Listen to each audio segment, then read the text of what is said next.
Michelle Battle Fisher.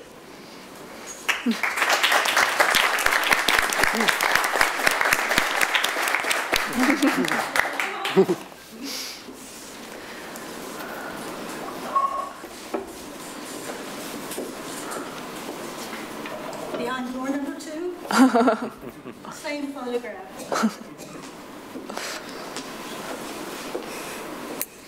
Hello, my name is Michelle Battle Fisher, and I'm honored to present my book idea today.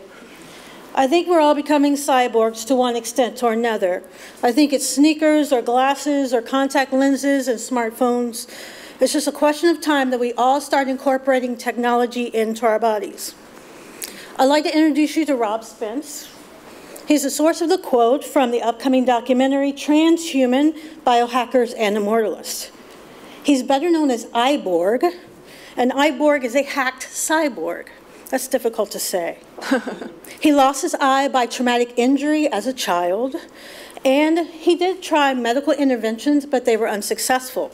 So, Eyeborg decided to turn to biohacking or radical human modification. Eyeborg, with the help of engineers, embedded a prosthetic eye, as you can see, with a camera in it into his eye socket. That hack changed his perception of his world, and then hack gave Eyeborg the world's first literal visual point of view. Humanness is in flux as human bodies are being hacked and altered in their quest for super wellness, super intelligence, and super longevity. Now is the time to discuss how best to think of bodies that are being hacked to exceed natural physical limits, or more technically, species-typical functioning. Presently, medicine as we know it is in the business of health spanning, attempting to cheat death while ideally providing us with the best quality of life until inevitable death. Transhumanism, rather, is based on the premise of blasting away those limitations on the present state of our bodies. So according to ideological transhumanists, early adopter biohackers, and risk-tolerant cyborgs, the very nature of human evolution must be usurped. In dealing with uncertainty and risk, we all want to control that uncertainty. Enter the advent of transhumanism. According to transhumanists, death is unnecessary, and medical conventions undermine the possibility to radically evolve. To biohackers, there's no need to wait to explore the risk that conventional medicine dares not. So this book project will explore the emerging complexity of what human is as we know it and how it's changing. I'm the co-producer of a biohacking documentary, and I have exclusive rights to all media and materials for the film for research purposes. Qualitative and ethical normative analysis elevates this discussion beyond popular conjecture, and I shall piece together different representations of body hacking experience from the film. I am an observer and not a participant in biohacking. I think that's important to note. The primary fields of this book are medicine, biotechnology, complexity and healthcare, as well as risk and innovation.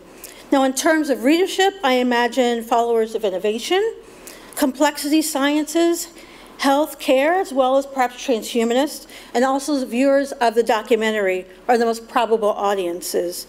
And I'd like to thank MIT Press for this opportunity. Thank you.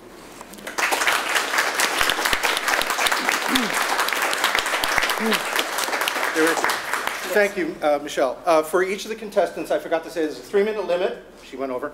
And then there'll be a couple of minutes of questions. So, any of our panelists have a question for Michelle? How much is the book focused on sort of case studies of specific people involved with biohacking, and how much of it is sort of more the theory? I would anticipate it's probably going to be 70-30. We do have individuals who have body hacks. So I envision that those are going to be kind of like the qualitative case studies. And then we also have the academics who are going to be bringing in more of the academic point of view or focus. So we have bioethicists from Tufts. We also know that MIT is extraordinarily involved. I know CRISPR is under investigation in the Media Lab, and so this is germane to what is happening at MIT Press. And also, it's important to note that we had a candidate who is of the transhumanism party that ran for president this last cycle.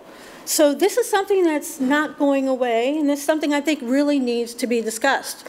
I wrote an article for Impact Ethics. I had a detached retina, and so I underwent conventional medicine. But then I compared it to individuals who had lost their sight and had gone through stem cells that were not medically approved, and unfortunately those women lost their sight. So I think that there is a discussion of how much risk tolerance that we're willing to take. The idea that transhumanists and biohackers are extremely impatient with what FDA is doing. They feel that they can do well enough for themselves and be these case studies for us to see how we can indeed evolve, because they believe it's quite slow and we could be doing quite a bit more. Time for one more question from Michelle? Yes, thank you. I think, may I? Yes. Of course. So you're talking about biohacking in terms of devices, sensory devices, but then you mentioned CRISPR, so you're also looking at changes that we cannot see, changes internally? Yes, yes, yes. I anticipate, because my background is in public health, I'm published in public health and system sciences complexity. I anticipate that I'm going to concentrate more on the super wellness, things that are going to be phenotypically and genotypically. So things that we're probably going to see. We're all probably comfortable with people who are augmenting their bodies if they've lost a limb due to injury. We may be a little bit more cautious, perhaps, if a person has a limb that is completely usable, that has the particular functioning, typical functioning that we would anticipate, but then they make that choice, taking on that risk to hack their bodies, adding technology into that body part. So I kind of want to talk about that ethical struggle and the reality that it's coming. It's here, rather, I should say it's here. Very much and so how are we going to prepare? Thank you very much, Michelle. Thank you.